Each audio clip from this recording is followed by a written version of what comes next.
Hey there, and welcome to our YouTube Live. I'm Raven Sinclair, and I'm here today with Evelyn Reynolds. Hi, Evelyn. Hi, Raven. This interview today is part of the Growing Whole series, which includes discussions about aging and ageism. Evelyn is an associate professor of sociology at Parkland College in Champaign, Illinois, where she's taught for over a decade. Evelyn is an activist, formerly a lead organizer with the Black Lives Matter Global Network. She wrote a popular article featured in the HuffPost and Next Avenue that connects aging with anti-Blackness and the unique experiences that Black Americans face as they age. She's also a textbook author, editor of a sociology reader, Foundational Concepts for the Introductory Student, and author of an upcoming textbook titled Introduction to Sociology, The Essentials. Evelyn, thanks so much for being here today. I'm glad to be here. Thank you for inviting me. Of course, my pleasure.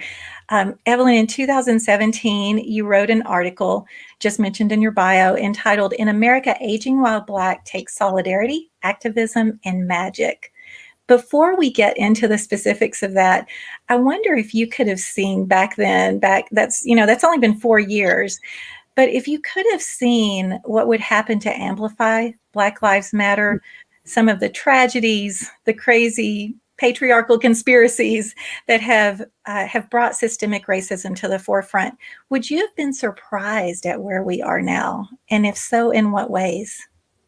Well, I found this current period really interesting for sure. Having, organized really heavily in, 2014, 15, up until about 2019, 2020, where I kind of moved in a different direction from my kind of on the ground activism. But I'm still kind of shaken by the current state of things where it's like this new wokeness of the population with, George Floyd and Breonna Taylor and this last summer, where it seems like, and I think also the Trump presidency was a central part of this as well, where it really shook people in a way that I hadn't seen before. I mean, we were struggling in the Black Lives Matter organization to get people to join, to come out and support us, we're just working with really small leadership groups and doing a ton of work, really burned out,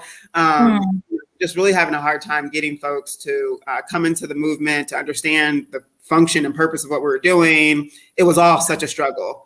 And I feel like we're in a completely different place now. Like now businesses have Black Lives Matter flags, posted and online. And, we just passed the Juneteenth holiday. Like, I mean, this isn't something that I would have imagined in 2017. But I guess this is kind of the natural progress of things. But I think it's just interesting how these things kind of evolve over time. But this is a very interesting, peculiar era. And like I said, I think that the Trump presidency kind of brought in, folks, especially white folks, right? Less marginalized folks into these sort of justice spaces that hadn't been there before, because the Trump presidency really started to impact everyone's lives. And I think that was really a major galvanizing force. Unfortunately, it's sad that it took that for people to decide to recognize racism and that there are really sincere problems in our society, and to stop kind of blaming individuals and start to look at the structure of our society and our institutions and our policies as the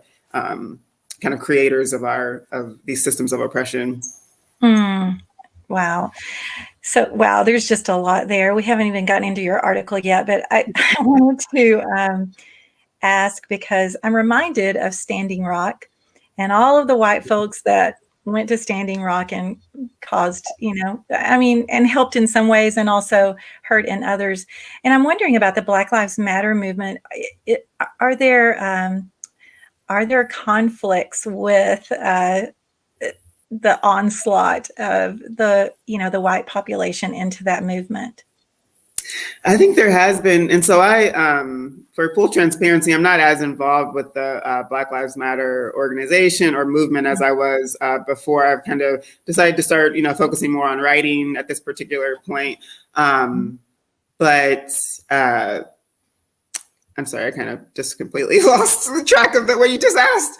That's okay. Do you see problems with this? Oh, yes, this okay. sort of, And so that was I mean, that was definitely something that was brought up when I was organizing, even locally, is that at first we were having open meetings, anyone who's interested come. And, that was kind of the way that we were doing things. And we started to realize that actually hindered the participation of a lot of Black folks because they didn't necessarily want to plan and organize and discuss issues with a lot of white people around.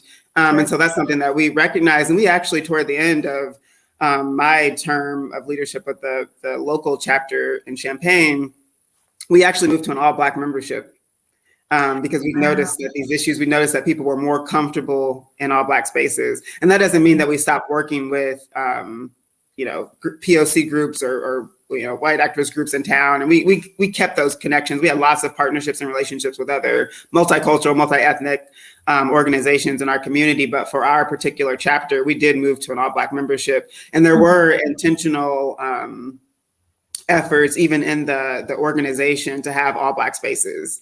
And so that was something that was implemented, and it was something that was really valuable to us and to our work, because people just couldn't be their full selves and couldn't be as vulnerable, as they needed to be. When you're engaging in this sort of work, it's really difficult to have these conversations and things like that if you don't build trust.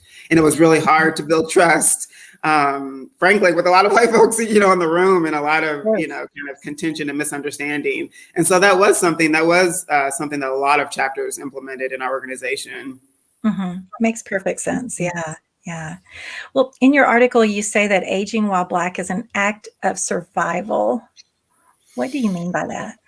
Yeah, I know that might seem a bit extreme. As I was looking back at the title, I was like, wow, it takes magic and, it's an act of survival, it seems very like, wow, is it that serious? But really it is. And so, I definitely think that I've always thought about age throughout my entire life. And I think that anyone who's interested in social justice and issues of inequality, you're going to stumble upon ageism. And so it isn't something that I hadn't thought about before, but I definitely think my involvement in the, on the ground movements, the Black Lives Matter movement in particular, kind of centered aging in a way that I hadn't experienced before. For example, our local chapter worked quite a bit with youth at a community center. And so we were working with 5 and 6 and 7 year olds. We had a freedom school one summer for 6 and 7 year olds. I have two kids that are in middle school. I teach college students. In our movement, we, in the Black Lives Matter organization, we made it a practice of bringing in elders, people who had been a part of previous movements like the Black Panthers movement or Black Liberation movement, and we sought their guidance and their counsel. And so there was this intergenerational relationships throughout my entire life, but really highlighted in actually my activist spaces. And so I think, and this is something that Ashton brought up, as well, is that, that's really important to kind of notice the salience of race when you have those intergenerational, relationships. That kind of highlights that. And so, sure. Yeah, I do think that kind of brought this issue forward, but I started to think about, as far as the national organization, the National Black Lives Matter organization, our orientation, especially in the beginning, was very much focused on police brutality, police murders, incarceration, and so I was thinking a lot about these things that kind of interrupt the life cycle. And these things that kind of shorten the lifespan and the life potential of Black people. And that was really what got me to thinking about this article, when we were given this chance to write for the Huffington Post during Black History Month, February of 2017. That's kind of where this came from. So I kept thinking, wow, the life expectancy of Black folks is actually shorter, in my opinion, due to some of these, things that we face in our society, literally due to these things that we face in our society. And now, of course, we see there's, the CDC has even recognized that police are actually the leading cause of death, the 6th leading cause of death, I believe, of young Black men. And so this is really something quite significant, and it's even more grand than I had initially thought. And that's not even getting into, the health disparities and the, likelihood, the increased likelihood of having certain chronic illnesses and things like that are directly correlated with stress. And where does that stress come from, right? I imagine for Black folks, a lot of that stress comes from racism. And so it's really just kind of fascinating to me to see the way that, ageism amplifies racialized experiences and how race amplifies some of our aging experiences as well. Wow. I was reminded about, I saw an article recently, and it was a study done by Texas A&M University that showed a pattern of ageism. We're going to kind of go back and forth because there's so many things that you brought up that I want to unpack, but that ageism, there's this pattern of ageism that strikes twice for Black workers.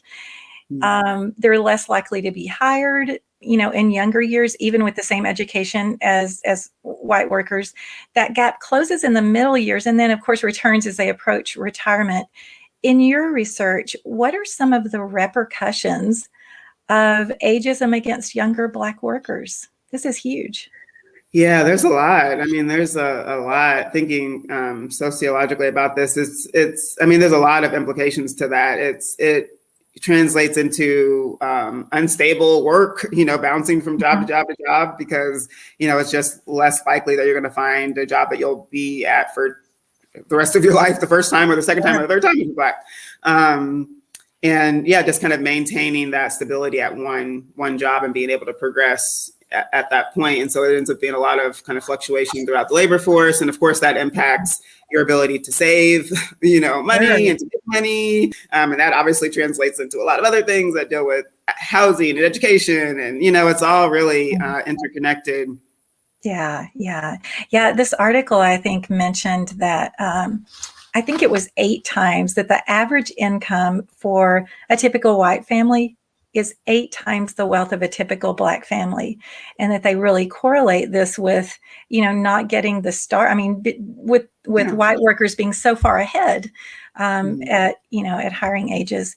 Wow. So absolutely. Yeah. I mean, we're not starting off at the same place, right? I know the analogy of like a track meet has been used pretty often to describe race relations. And it's like, you have one person starting here and the other person starting way up there, and we're supposed to all land at the same place at the same time. It's like, that's not going to happen.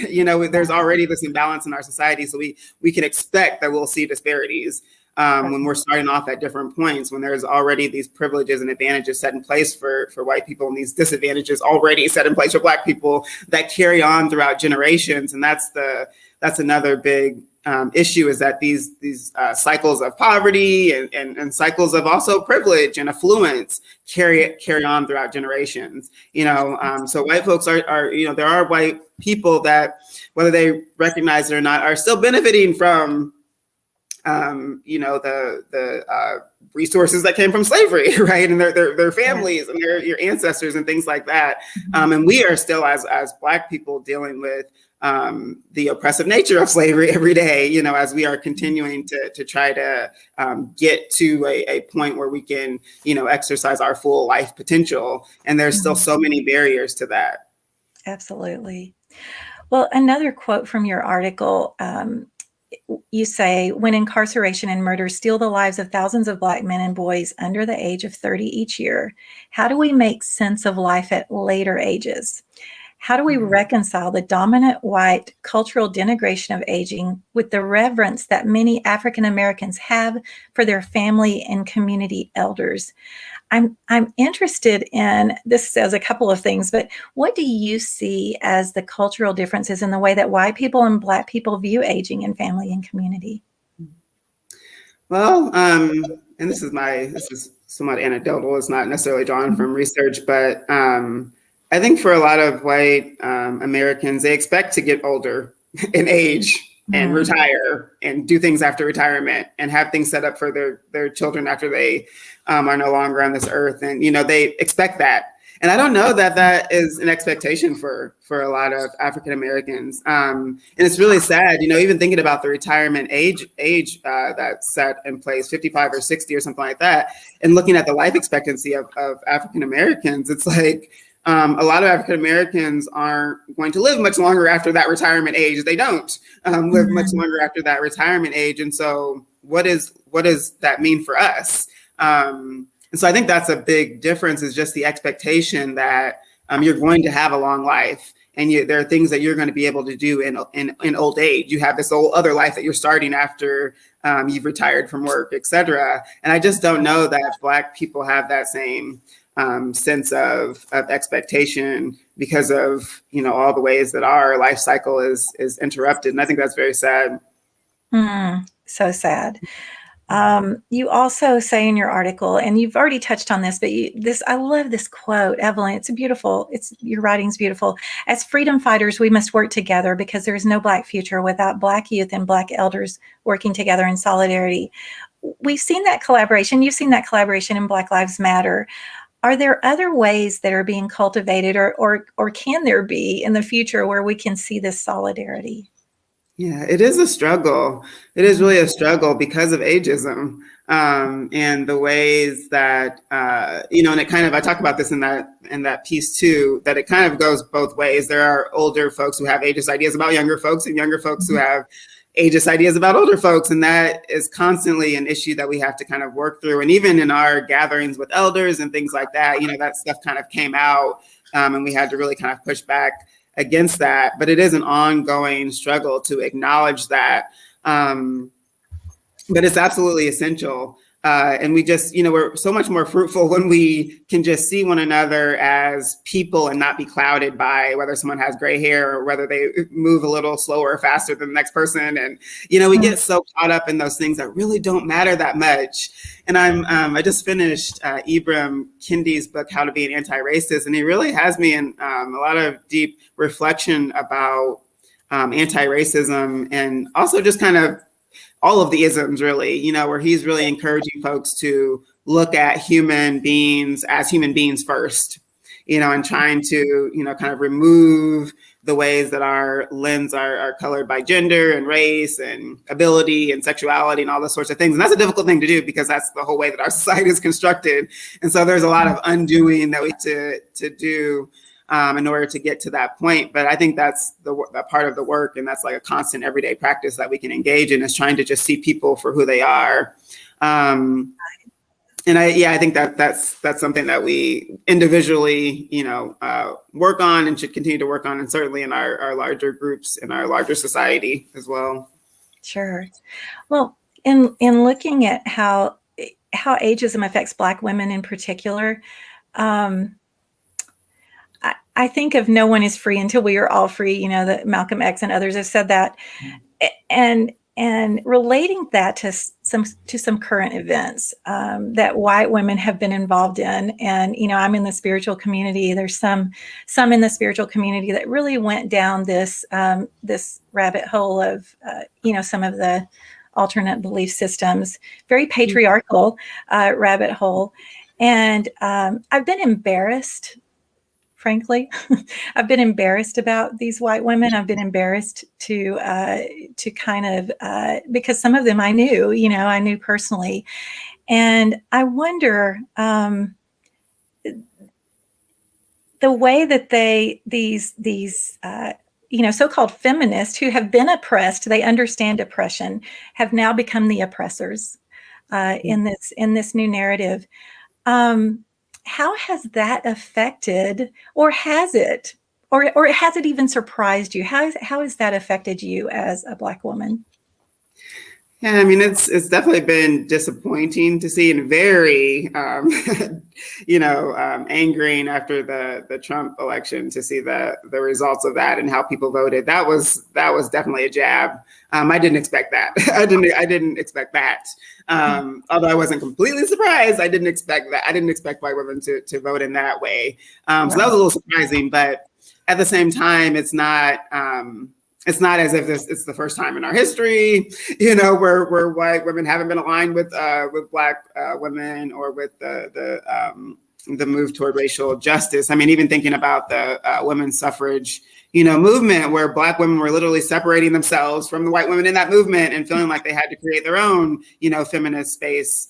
People like Ida B. Wells and Anna Julia Cooper and Mary Church Terrell, were setting up their own Black women or feminist organizations because they didn't feel like they were a part of the larger group.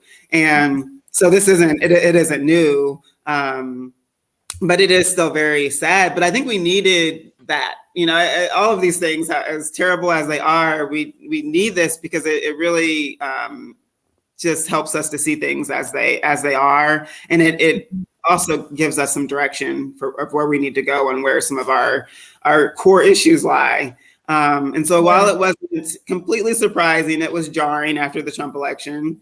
And I definitely, it's hard. I think for Black women, it's hard to trust white women. I mean, because we do see them as complicit with these systems of racial oppression in many, many ways. Even this whole like Karen, today and all of that. It's really unfortunate, and I'm not sure which direction we go in that. I think we just have to kind of adopt, again, sort of an anti-racist approach to all of this work, and not just think, oh, we're women and so we all must think alike and we all want the same things, or we're Black people and we all must think alike and want the same things either, because there's a lot of variation in our ideas about the way that we should move forward and what we need for a just world and things like that. And accepting that difference, I think, is a part of what Kendi was saying in his book too, is that, kind of removing these cultural standards, that there really can't be a cultural standard. But we just acknowledge that we are different, but we judge each other based on our actions and how we, engage with one another, instead of first basing our perceptions on someone's skin color or whether they're a woman or not, and all of those things. Because I think that was the problem. I think that, initially it was just like, we're all women. And so, okay, here we go. With the failure to acknowledge the differences among the population of women, not just racial differences, but class differences as well. And a variety of other cultural differences. Those things need to be recognized. We can't just say we're all women and so we're all the same. Sure. Okay. Yeah. I both historically and still today, Black women are at the intersection really of these two oppressive systems: patriarchy, white supremacy, and we can add age bias into that, and a lot of other biases as well. What are some of in your opinion, what are some of the deep-rooted anti-aging messages that disproportionately affect Black women in particular? Well, I was thinking about, and this is something I've been asked before, something I wrote in the Huffington Post piece about this phrase that we use in the Black community, like "Black don't crack." And a lot of people have asked me about that, and I didn't necessarily mean that as a criticism of Black people. I understand where that comes from. As a Black person growing up, I heard that all the time. It's not an unfamiliar phrase or sentiment to me, but the issue for me lies in the focus on outward appearance. And just kind of, and again, what Ashton actually brought up in your interview with her, just the way that, what is aging well? What does that mean? Or aging gracefully, what does that mean? All too often that means just maintaining your youth as you age, continuing to look younger as you age. And so for me, I'm just like, that's great. I do, that's nice. I see that a lot of aging Black people do still look really young, and that's wonderful. That's not the case for all Black people, though. Not everyone is going to age in the same way. We don't. So it's a myth that we all age that way. But for me personally, I'd rather age in good health. I'd rather age and have more kind of stability in my life, as far as like housing and savings and being able to take care of my children. Those are the things that I would rather look forward to as I get older, instead of like whether I have wrinkles, or not. Exactly. And so I just needed to kind of highlight that for folks to just kind of reflect on when we say things like that, what it means. Because that is really important. These phrases that we use and the language that we use when we talk about aging and when we talk about people. I think that we should really kind of examine those things a little closer, because that is what shapes our culture, and our culture is what determines a lot of other really significant things in our society, like our institutions and our policies. Our culture is kind of what moves a lot of those things. So that was my intention there. And I think, all too often women are in more focus than men when it comes to aging, because there is just so much more focus on our outer appearance and things like that. And Black women don't need that additional pressure, Oh my gosh. Yeah. We don't need that. We don't need to be worried about how well we look when everyone wants to, look nice and feel good and all those sorts of things. But I also think it adds some pressure, right? It's like, oh, Black don't crack. Oh gosh, I have wrinkles. No, like what's wrong with me? What's wrong with my particular lineage? I don't fit the mold or something. I think there's some danger in clinging to that too heavily, even though I do understand the sentiment. Oh, yeah. Well, and that kind of leads into these white standards of beauty. Can you speak to that a little bit? How that affects and continues to affect Black women? Yeah, I mean, that's really something. Actually, just the other day, I saw some video. Was talking about Chloe Bailey, who's a part of this duo, her and her sister, and I forget the name of their, but they're kind of prodigies of Beyonce. But the Chloe Bailey in particular, she's been getting a lot of attention because she's kind of coming into herself, early 20s, and just starting to be a lot more expressive with her body and her sexuality and her dancing and things like that. And there's just so many people upset with her that, she's a cover up and she has too many curves for that. And it's so common to see that in the media where Black women are being criticized or thought of as lewd, and just because of our body shape, just because some Black women might have more pronounced, buttocks or breasts or hips or things like that. And that's seen as over sexual and lewd and, all these sorts of things. And so I think there's this part of just who we are naturally that is seen as very oppositional to the standard of beauty in our society that, is very much focused on being thin and not too curvy and, not having things be too pronounced when you have on clothing and that sort of thing that goes along with straightened hair and lighter eyes and, smaller lips and things like that too, that are also dominant standards of beauty. So Black women are always faced with that. Our hair is another thing. I mean, there's just so many news stories that you can find nowadays where kids are being kicked out of school. They're having to cut their hair during games, sporting events, and things like that. It's absurd, and it's all about trying to get back to the standard, to this white cultural standard of beauty and respectability. Also, it's also about respectability, what's decent and what's appropriate. So. Right. Wow. I know you have an upcoming residency at the Modern Elder Academy. That you mentioned, and you plan to write more about race and aging. You mentioned the emphasis and use of age to determine regulations and policies during this pandemic. Can you expand on that some here? Yeah, I think the pandemic is really interesting. I mean, there are things that we all have kind of recognized as far as some of the early messaging around who is more likely to get the COVID-19 virus and who's more likely to die. And that was almost all exclusively centered on older people, but also the prioritization of older people when it came to the vaccine. And so we see kind of this back and forth where it's like older people were kind of acknowledged a little more and accommodated a little more during COVID. Like we're going to prioritize them when it comes to the vaccine. In my town, and I imagine this is the case in other places around the country and probably the world, there were earlier shopping hours at grocery stores for older people, for senior citizens. And so and I kept thinking, well, these are things we should probably always have in place for our aging population. Like, why is this just something we're doing during COVID? And so I do think while our society has very much clung to its ageist beliefs and practices, and is still very much obsessed with youth and all those sorts of things, we did kind of see this prioritization and this sort of different type of acknowledgement of aging folks and the elderly and this need to accommodate them during COVID that I thought was kind of unique. And I do wish that these things were in place all the time, actually, not just during pandemics. But at the same time, there's also the policies that were very ageist during COVID, again, kind of going back to older people being the only ones that get COVID and they should stay home while everyone else is free to go out. And, all those things that were happening in the early stages of COVID were very problematic.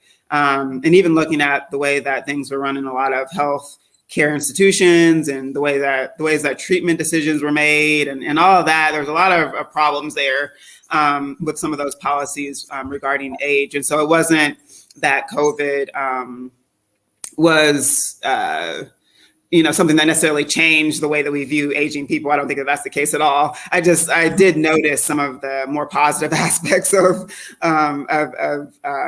aging and some of the ways that we tried to accommodate aging people. But I also, on the flip side, noticed that there were some really problematic aspects to that too, and really problematic policies and really erroneous, media information and things like that, ageist information that was being spread throughout the media. All of those things were kind of happening at the same time.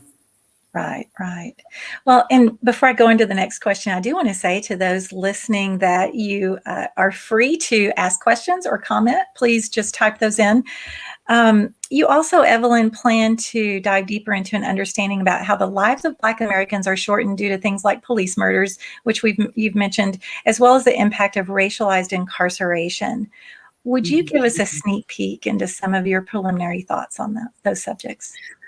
Yeah, I have a lot of thoughts on that. I think it's really fascinating when you think about the role of incarceration and really drastically changing the life expectancy and life outcomes of Black people. Where you see, our population of over 2 million incarcerated folks, and how most of those people are almost the majority of those people are Black and under the age of 30. These are really young Black folks in jails and prisons. And just thinking about the ways that interrupts the life cycle and all the potential and capacity that we have as human beings, being swept up into the system when you're 14 or 20. And some folks, especially Black folks, are facing these, sentences that are 10, 20, 30 years, life sentences. We have Black political prisoners, numerous Black political prisoners, most notably Mumia Abu-Jamal is a popular political prisoner that's talked about pretty often, who've been in jail for decades,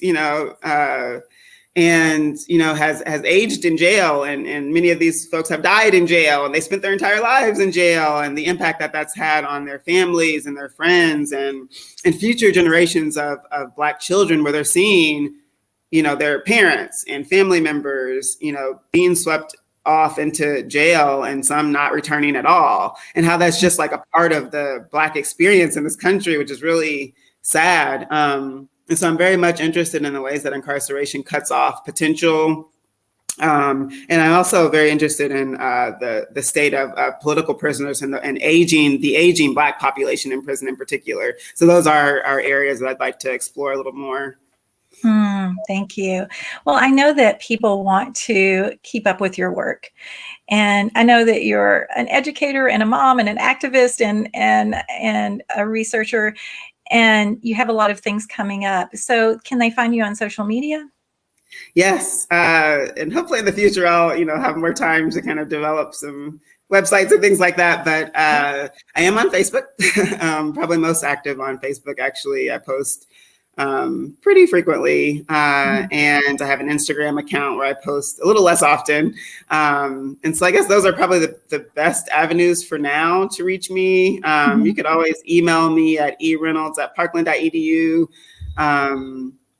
and contact me there. And yeah, as things update, follow me on my social media on Facebook. And as I kind of evolve and move into different realms of having websites and things like that, then you'll know. But for now, I think Facebook is probably the best place to find me. Okay, thank you. We look forward to your work coming up. I'm so grateful that you have chosen this work to do. It is so crucial and so important, and I just my deep gratitude for you for that. Oh, thank you. No, I'm happy. And I find it really interesting, actually, when it comes to the intersection of age and race, how this really isn't a very popular field of research or study. Yeah. That's something that continues to surprise me. So I feel like it's kind of exciting because it allows me, it's an area that I can kind of work in and maybe fill in some of these gaps that exist. But it really isn't a heavily studied area, and the ways in which, ageism and racism kind of overlap. And so, I think this is something that it would be great to see more research and more focus kind of on this particular area, because there really isn't a lot. There's a lot of research and data on mortality rates and illness and disease and things like that, but not a lot of things that talk about the interplay of race and age. So, sure, so important. If you are, and I'd like to take this moment, just if you are watching this and you happen to be white, and have not yet done so, please take a course by a Black racial justice educator, read a book on dismantling ageism that is not written by a white person, which further supports the system we are trying to dismantle. So let's continue to listen, to do our own work, to act in allyship. Evelyn, thank you so much for being here today. Thank you. And thank you for watching. I'll see you next time.